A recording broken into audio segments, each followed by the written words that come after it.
I had been babysitting for years, ever since I was old enough to be trusted with other people's kids. It was an easy way to make some extra money, and I usually enjoyed it. Most of the time, the kids were sweet, if a little rambunctious, and the parents were grateful for a night out. But this time, things were different. I had never met the Carters before that evening.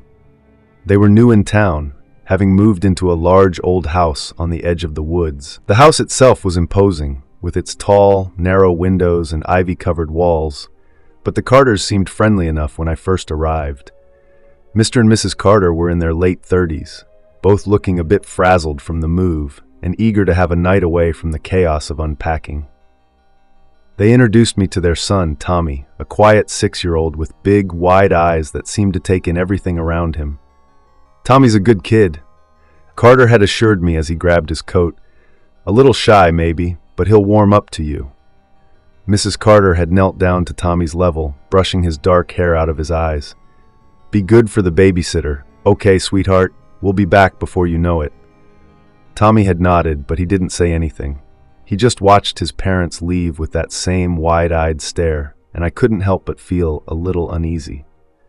After they left, I tried to break the ice with Tommy. I asked him about school, about his favorite games, but he only gave short, monosyllabic answers, his eyes always darting away from mine. I thought he might just be shy, like his dad said, so I decided to take it slow. I suggested we play a board game, something simple to get him to open up.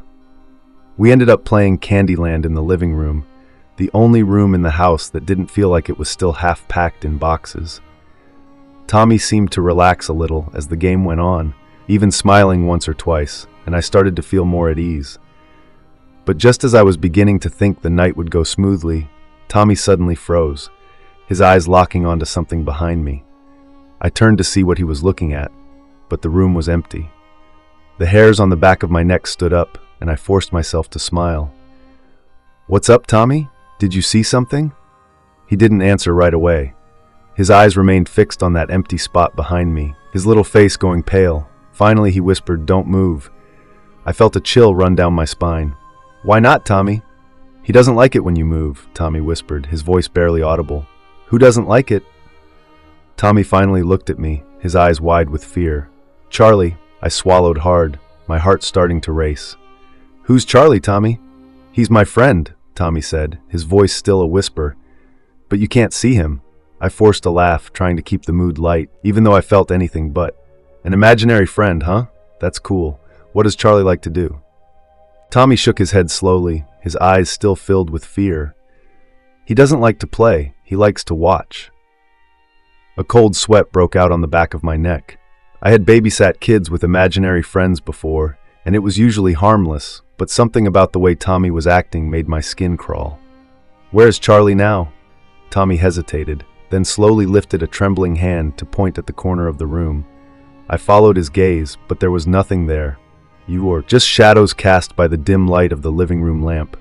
The corner looked darker than it should have, like the shadows were thicker, deeper, but I told myself it was just my imagination. I took a deep breath, trying to shake off the unease. "It's okay, Tommy. There's nothing there." But Tommy didn't look convinced. He just stared at the corner, his small hands gripping the edge of the board game so tightly his knuckles were white. "He doesn't like you." I blinked, the words hitting me like a punch to the gut. "What do you mean, Tommy?" "Charlie doesn't like you," Tommy repeated, his voice trembling. "He says you're in his way." I felt a shiver run down my spine. "In his way of what?" Tommy didn't answer. Instead, he suddenly got up from the game and walked over to the corner, standing so close to the wall that his nose almost touched it. He tilted his head slightly, as if he were listening to something, and then he started to whisper, too quietly for me to hear. The room felt colder now, and I couldn't shake the feeling that I was being watched. My eyes kept drifting back to that corner, the darkness there seeming to pulse, to grow, as if something was lurking just out of sight. I wanted to tell Tommy to come back, to sit down and finish the game, but the words stuck in my throat. After a few minutes, Tommy turned back to me, his face blank, all the fear gone. "Charlie says it's okay now." I forced a smile, trying to hide the unease that was building inside me. "That's good, Tommy. Why don't we finish the game? But Tommy shook his head. I'm tired. I want to go to bed. I glanced at the clock. It was earlier than I usually put kids to bed, but I wasn't going to argue. The sooner he was asleep, the sooner I could relax. Maybe call one of my friends and get some advice on how to deal with this Charlie situation. All right, let's get you tucked in, I said, getting up from the floor. Do you want me to read you a story? Tommy shook his head again. No stories, just sleep. I followed him up the stairs to his bedroom, the hallway dimly lit by a single light bulb that flickered every few seconds. Tommy's room was at the end of the hall, the door slightly ajar. When we stepped inside, I was struck by how bare it was. The walls were painted a dull blue, and there were no posters, no toys scattered around, just a small bed, a dresser, and a single chair in the corner. I helped Tommy get into bed, pulling the covers up to his chin. There you go, all set. Tommy didn't say anything, just stared up at the ceiling, his hands clutching the blanket. I was about to turn off the light when he spoke again. Charlie's in the closet. I froze, my hand hovering over the light switch. What? Charlie's in the closet, Tommy repeated, his voice eerily calm. I looked at the closet door, which was slightly ajar, a thin sliver of darkness visible between the door and the frame. My heart began to pound in my chest, and I felt a cold sweat break out on my forehead. I knew it was just a closet, that there was nothing in there but clothes and toys, but the way Tommy was staring at it made me uneasy. Do you want me to check the closet? I asked, trying to keep my voice steady. Tommy shook his head, his eyes never leaving the closet door. He doesn't like it when people look inside. I hesitated, not sure what to do. My instincts were screaming at me to just close the door and leave, to get out of that room as quickly as possible. But I couldn't just leave Tommy alone like this, not when he was so clearly scared. I walked over to the closet, my footsteps slow and deliberate. I reached out and grabbed the handle, my hand trembling slightly. I could feel Tommy's eyes on me, watching, waiting. I pulled the door open. The closet was dark, the shadows deep and impenetrable. My flashlight beam cut through the darkness, revealing rows of neatly hung clothes, some boxes on the floor. There was nothing out of the ordinary, nothing that should have made Tommy so afraid. But still, I couldn't shake the feeling that something was wrong, that something was hiding just out of sight, watching me. I closed the closet door and turned back to Tommy, forcing a smile. See? There's nothing there. Tommy didn't respond. He just turned over in bed, facing the wall, and pulled the covers up over his head. I stood there for a moment, unsure of what to do, before finally turning off the light and quietly leaving the room. I went back downstairs and sat on the couch, trying to shake off the unease that had settled over me. I kept telling myself it was just a kid's overactive imagination, that there was nothing to be afraid of. But no matter how much I tried to rationalize it, I couldn't ignore the feeling that something was watching me, something that was not Tommy's imagination. The hours dragged by, the house silent except for the occasional creak of the floorboards and the ticking of the clock on the wall. I kept glancing at the door to the hallway, half expecting to see something, someone, standing there, watching me. But there was nothing, just the empty, dimly lit hallway. Finally, I decided I couldn't take it anymore. I would check on Tommy one last time, make sure he was asleep, and then I'd call the Carters to let them know I wasn't feeling well, that they needed to come home early. I had never bailed on a babysitting job before, but something about this night felt wrong, and I needed to get out of that house. I crept back up the stairs, the wooden steps creaking under my weight. The hallway seemed darker now, the light bulb flickering more frequently, casting strange, shifting shadows on the walls. I hesitated outside Tommy's door, my hand on the doorknob, before finally pushing it open. The room was dark, the only light coming from the faint glow of the streetlights outside filtering through the curtains. Tommy was still in bed, his small form curled up under the covers. The closet door was still closed, and everything seemed quiet. But as I stepped into the room, I noticed something strange. The chair in the corner, the one that had been empty before, now had something on it. At first I thought it was a pile of clothes or maybe a stuffed animal, but as I got closer, I realized it was a person. No, not a person. It was a shape, a shadow, hunched over in the chair, its face hidden in the darkness.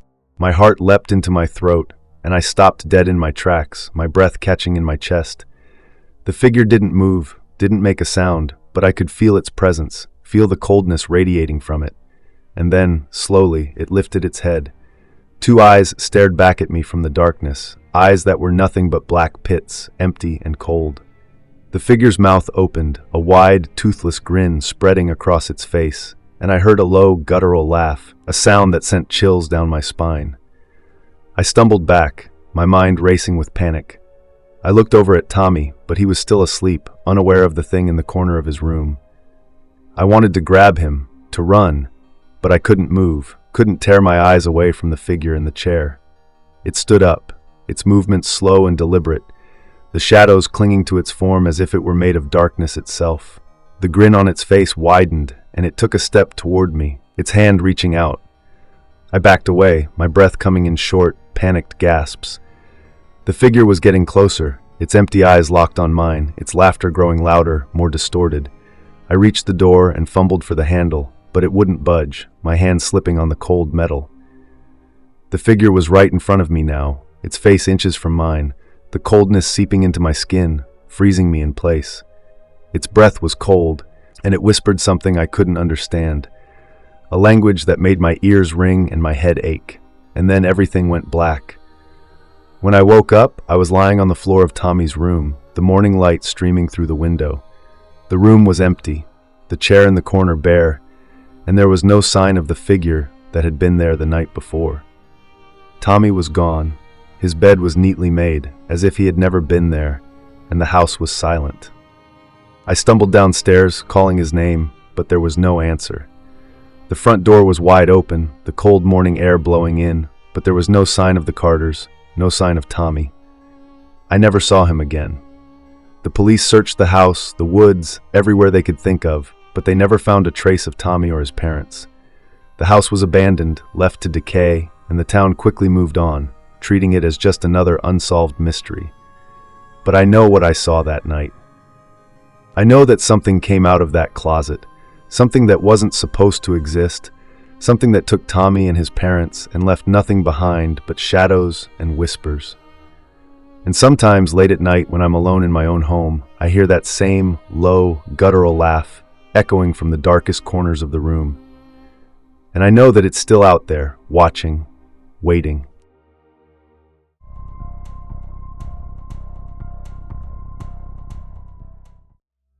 The lake was like a mirror, perfectly still and reflecting the dark sky above. The moon hung low, casting a pale light over the water, making it shimmer with an almost unnatural glow. The silence was absolute, broken only by the occasional plop of a fish surfacing or the soft rustling of leaves in the breeze. I had always loved night fishing. There was something peaceful about being alone on the water, with nothing but the sound of the waves lapping against the boat. That night, I had decided to go out later than usual. The day had been hot and oppressive, the kind of heat that made the air feel heavy, and I needed the coolness of the night to clear my head. I had set out just after midnight, rowing my small boat to the center of the lake, where the water was deep and the fish were plentiful. As I sat there, rod in hand, the moonlight casting long shadows across the water, I felt a sense of calm settle over me. The worries of the day faded away, replaced by the rhythmic motion of the boat and the gentle tug of the current. I cast my line, the lure sinking into the dark depths, and waited. Time seemed to stretch out on the water, the minutes blending into hours. The night grew colder, the chill creeping into my bones, but I didn't mind. The fish were biting, and I had already caught a few, their silvery bodies glistening in the moonlight as I pulled them into the boat. I was about to cast my line again when I felt it. A sudden, sharp tug on the line, more forceful than anything I had felt before. My heart skipped a beat as I gripped the rod, the line pulling taut, the water rippling with the force of whatever was on the other end. I braced myself, reeling in the line, but the thing beneath the surface fought back with a strength that surprised me. The rod bent under the strain, and I had to use all my strength to keep it from being pulled out of my hands. Whatever I had hooked was big, bigger than any fish I had ever caught before. For a moment, I considered cutting the line and letting it go, but curiosity got the better of me. I wanted to see what it was, to pull it from the depths and into the moonlight. I kept reeling, my muscles straining, my breath coming in short, sharp gasps. And then, with a sudden jerk, the line went slack. I nearly fell backward into the boat, the sudden release of tension throwing me off balance. I quickly reeled in the line, half expecting it to be snapped or frayed, but it was intact, the hook still in place. Whatever I had hooked had gotten away. I stared at the water, my heart still racing, trying to make sense of what had just happened. The lake was calm again, the surface smooth and unbroken, as if nothing had disturbed it. But the unease in my gut told me otherwise. I cast the line again, the lure sinking into the dark water, and waited. But this time, the peacefulness of the night was gone, replaced by a growing sense of dread. The lake, which had always felt like a refuge, now seemed hostile, as if something unseen was watching me from beneath the surface. Minutes passed, then hours, and nothing bit. The stillness of the water began to feel oppressive, the silence heavy and suffocating. I glanced at the shore, barely visible in the darkness, and for the first time, I felt the urge to row back, to leave the lake and the strange feeling behind. But just as I was about to reel in the line, I felt it again. A tug, stronger this time, almost violent. The rod bent sharply, the line pulling with such force that I had to dig my heels into the bottom of the boat to keep from being dragged overboard. My heart pounded in my chest as I fought to keep control of the rod, my hands slick with sweat. Whatever was on the other end was thrashing violently beneath the surface, churning the water into frothy waves. The boat rocked dangerously, the wooden planks creaking under the strain. I gritted my teeth, determined not to let go, but the thing beneath the water was relentless. It pulled and jerked, each movement more powerful than the last, until I was sure the line would snap. But it held, and slowly, inch by inch, I began to reel it in. The water bubbled and churned as the creature was dragged closer to the surface, its outline just visible beneath the dark water. My breath caught in my throat as I caught my first glimpse of it. A long, sinuous shape, coiling and twisting in the depths, its body sleek and muscular. It wasn't a fish. It was something else, something that shouldn't have been in the lake, something that defied explanation. Panic surged through me, but I couldn't let go, couldn't look away. The creature's body broke the surface, glistening in the moonlight, its scales a dark, oily black that seemed to absorb the light. And then, with a sudden, violent thrash, it lunged upward, the water exploding around it. I barely had time to react before it struck, its powerful body slamming into the side of the boat with enough force to send me sprawling. The boat rocked wildly, water sloshing over the sides as I struggled to regain my footing. The creature was gone, but the damage had been done. The boat was filling with water, the dark, icy liquid rising rapidly around my ankles. I tried to grab the oars, to row back to shore, but the boat was too unstable, tipping dangerously with every movement. The water was up to my knees now, and the boat was sinking fast. Desperation took hold, and I threw myself into the water, trying to swim, but the weight of my clothes dragged me down. The water was freezing, seeping into my bones, and I struggled to keep my head above the surface. The shore was too far away, the darkness too thick, and I realized with a sickening jolt that I wasn't going to make it. And then I felt it, a cold, slimy touch on my leg, winding around my ankle, pulling me down. I kicked frantically, but the grip tightened, dragging me deeper into the lake. The water closed over my head, the cold enveloping me, and I screamed, the sound swallowed by the water. The creature's grip was unyielding, pulling me down into the dark depths. I thrashed and fought, but it was no use. My lungs burned for air, my vision darkening as the pressure of the water crushed me. As I was pulled deeper, I saw them, other shapes in the water, drifting slowly toward me. They were bodies, pale and bloated, their eyes wide and lifeless, their mouths open in silent screams. Some were tangled in fishing lines, their limbs twisted at unnatural angles. Others had been there so long that their flesh was decaying, revealing bone. I tried to scream, tried to fight, but the water filled my lungs, choking me, suffocating me. The last thing I saw before the darkness took me was the creature's eyes, cold and empty, watching me as it dragged me down into the depths. I never surfaced. The boat was found the next morning, half submerged and empty, drifting aimlessly in the middle of the lake. They searched for me, dragging the lake for days, but they never found my body. The lake claimed me that night, swallowed me whole, and took me into its depths. And now, I am one of them. Drifting silently in the dark water, my lifeless eyes staring up at the surface, waiting for the next unfortunate soul who dares to fish alone on the lake in the dead of night.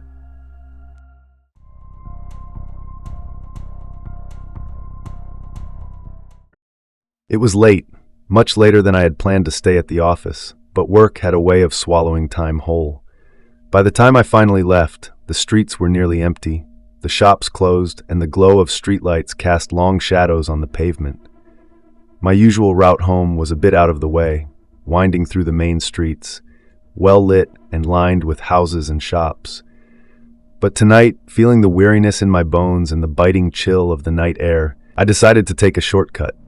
The old cemetery lay just a few blocks away, and though I had passed by it countless times, I had never walked through it, especially not at night.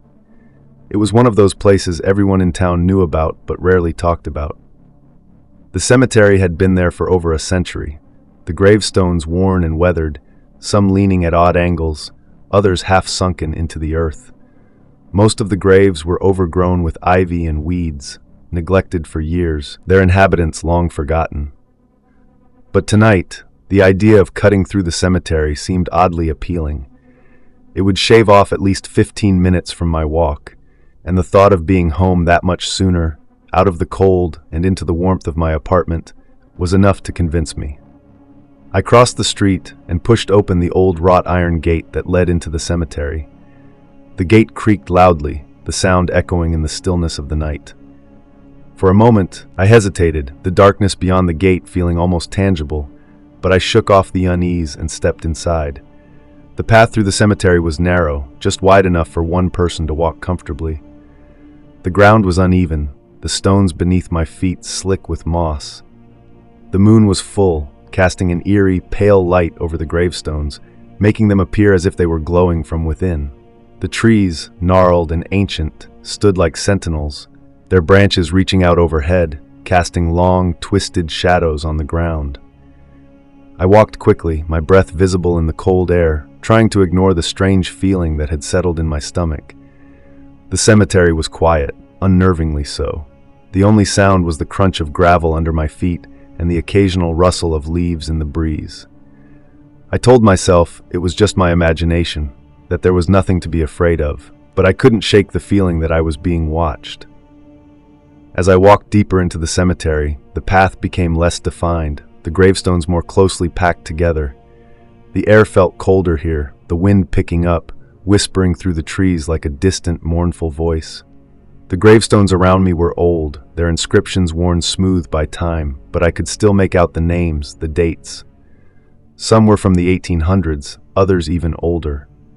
It struck me how long these people had been here, how they had once walked the same streets I did, lived their lives, and now were nothing more than names on crumbling stones. I quickened my pace, eager to get through the cemetery and back to the safety of the streets.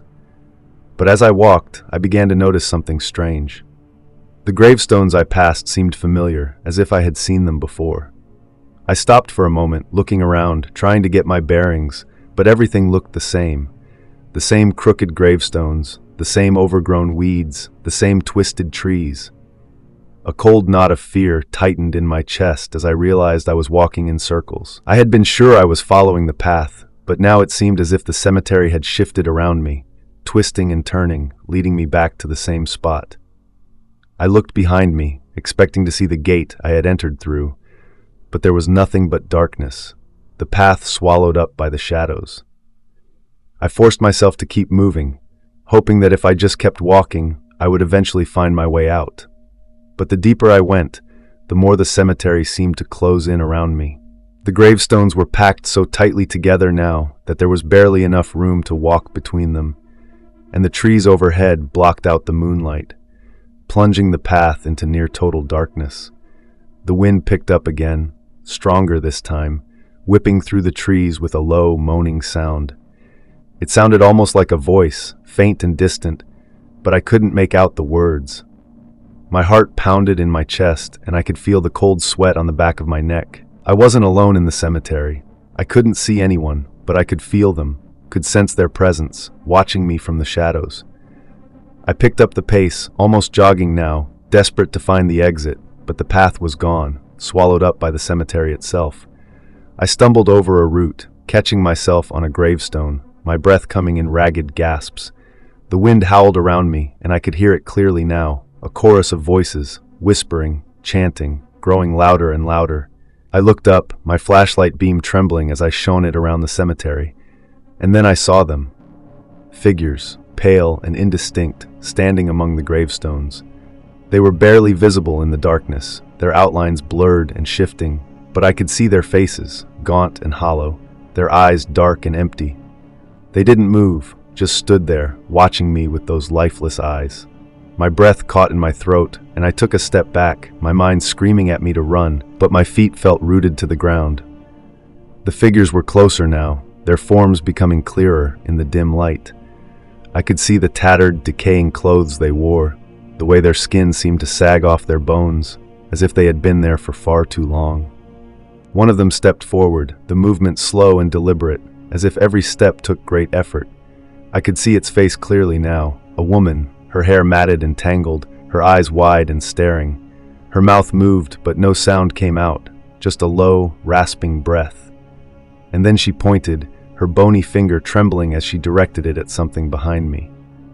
I turned slowly, my heart hammering in my chest, and saw the grave she was pointing to. It was newer than the others, the stone still sharp and clear. The name engraved on it made my blood run cold. It was my name. I stumbled back, my mind reeling. This couldn't be real. It was a mistake, a trick of the light. But the gravestone was solid, the letters unmistakable, and as I stared at it, the truth sank in with a cold, horrifying certainty. I was not supposed to leave this place. The figures were moving closer now, surrounding me, their hollow eyes fixed on me, their hands reaching out. I could feel the cold seeping into my bones, the air thick with the smell of earth and decay. The whispers grew louder, almost deafening now, filling my mind with their insistent, maddening chorus. I turned and ran, my footsteps pounding on the hard ground, the gravestones flashing by in a blur. I didn't know where I was going, didn't care, as long as it was away from that grave, away from those figures. But the cemetery seemed to stretch on forever. The path twisting and turning, leading me deeper into its dark, tangled heart. The whispers followed me, the wind tearing at my clothes, pulling me back, dragging me down.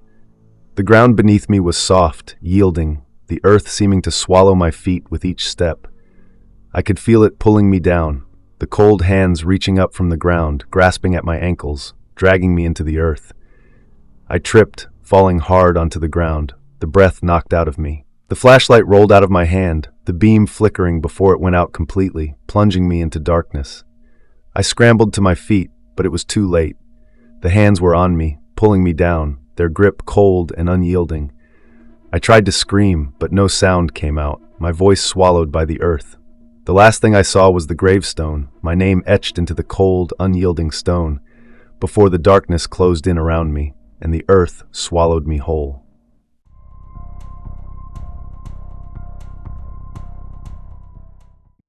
Moving into the house had felt like a dream come true. It was everything I'd ever wanted, a secluded property just outside of town, surrounded by woods, with enough space to finally feel like I was living away from the noise and chaos of the city. The house itself was charming, an old colonial with a wraparound porch, large windows, and a roof that had been freshly restored. The real estate agent had called it a hidden gem, and as I stood in the front yard, looking up at my new home, I couldn't help but agree. The first few days were a blur of unpacking and settling in.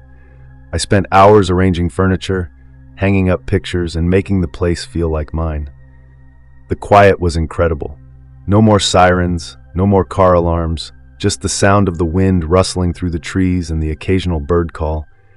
At night, the only light came from the stars, and I felt a peace I hadn't known in years. It wasn't until the third day that I noticed something strange.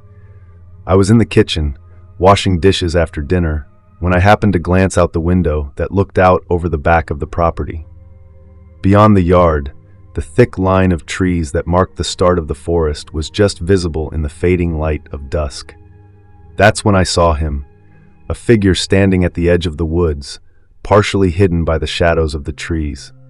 He was tall, his silhouette indistinct, and he wasn't moving, just standing there, staring, or at least that's what it felt like. I couldn't see his face, but something about the way he was positioned made it clear that he was looking directly at the house, directly at me. A chill ran down my spine, but I tried to brush it off. Maybe it was just a neighbor, someone out for an evening walk who had stopped to take in the view. But as I stood there, staring back at the figure, I realized how unlikely that was. My nearest neighbor was half a mile down the road, and the forest beyond my property was dense and overgrown, not the kind of place you'd casually wander into. I wiped my hands on a towel and walked out onto the back porch, squinting into the growing darkness. The figure was still there, unmoving, just beyond the reach of the porch light.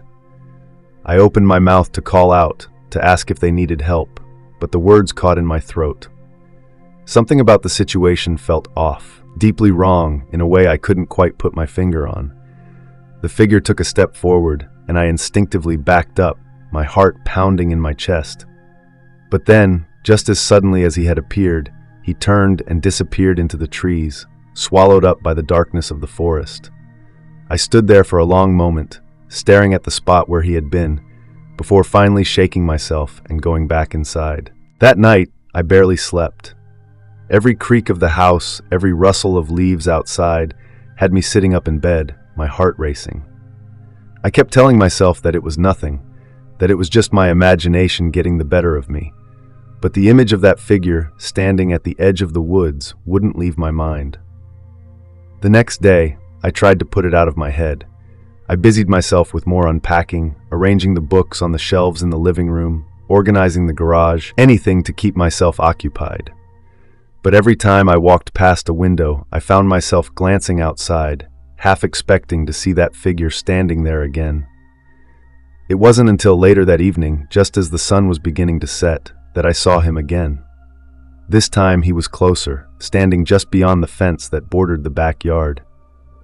I was in the living room, arranging some books on the coffee table, when I looked up and saw him through the large bay window.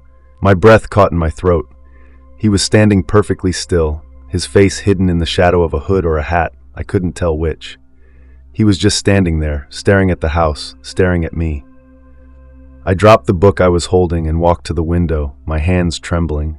There was something so unnerving about the way he stood there, not moving, not saying anything. It felt like he was waiting for something, but I couldn't imagine what.